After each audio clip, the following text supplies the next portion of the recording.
আজকে হঠাৎ ছেলের বায়না মিষ্টি খাবে। বাড়িতে তো মিষ্টি নেই, কি করি? এখন মিষ্টি আনতে যেতে গেলে সেই বাজার যেতে হবে, এছাড়া সামনাসামনি কোনো দোকান নেই। তখন ভাবলাম বাড়িতেই কিছু একটা তৈরি করে দিই। বাড়িতে হঠাৎ মনে পড়লো ছাতু দিয়ে মিষ্টি তৈরি করলে কেমন লাগে। হ্যাঁ, তারপর যেমনি ভাবনা অমনি কাজ। ছাতু নিয়ে নিলাম, আর তার সাথে নিয়ে নিলাম ঘি, দুধ, চিনির গুঁড়ো আর কাজু বাদাম। চলো তাহলে এবার তৈরি করা যাক। ফার্স্টে গ্যাসটা জ্বালিয়ে দিলাম।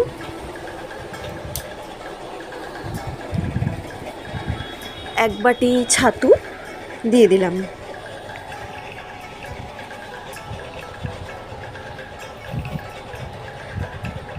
একদম হালকা আঁচে করব, তারপর ছাতুটাকে একটু নাড়িয়ে নেব।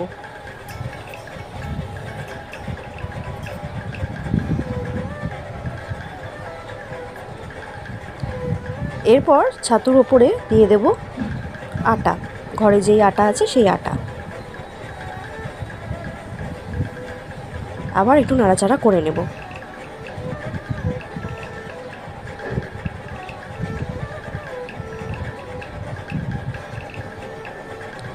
এরপরে দিয়ে দিলাম ঘি, পরিমাণ মতো ঘি।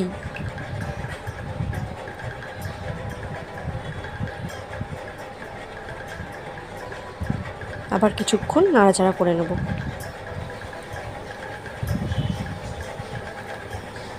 এরপরে দিয়ে দিলাম চিনির গুঁড়ো। গুঁড়োটা দিলেই বেশি ভালো হয়, এমনি চিনি দিলে মুখে পড়ার সম্ভাবনা আছে, গুঁড়োটা দিলে একদম বোঝা যায় না। তো দেখো এরকম একটা টেক্সচার তৈরি হয়ে গেছে। এবার দুধ দিয়ে দিলাম।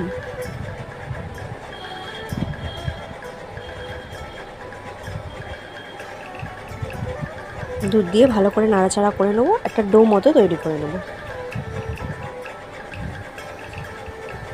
দেখো এরকম একটা টেক্সচার তৈরি হয়ে গেল। এরপর একটা থালায় ঢেলে নিলাম, আর একটু ঘি দিয়ে দিলাম ওপর দিয়ে, আর একটু কাজু বাদাম কুচি ছড়িয়ে দিলাম, যাতে খাওয়ার সময় মুখে পড়লে খেতে খুব ভালো লাগে। এরপর এটা কিভাবে বানাবো দেখে নাও। হাতে একটুখানি ঘি মাখিয়ে নিলাম, তারপরে ডো থেকে একটু লেচি কেটে হাতের সাহায্যে আস্তে আস্তে গোল গোল করে নিয়ে একটা ওই গোল মতো শেপই দিলাম। সিম্পলভাবে বানাচ্ছি, যত সিম্পল করা যায় ততই ভালো। এভাবে প্রত্যেকটা বানিয়ে নেব।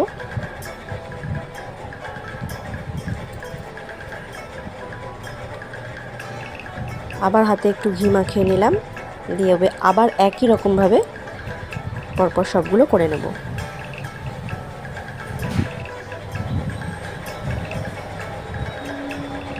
এরপরে গার্নিশিংয়ের জন্য উপর থেকে একটা একটা করে কাজু বাদাম দিয়ে দিলাম।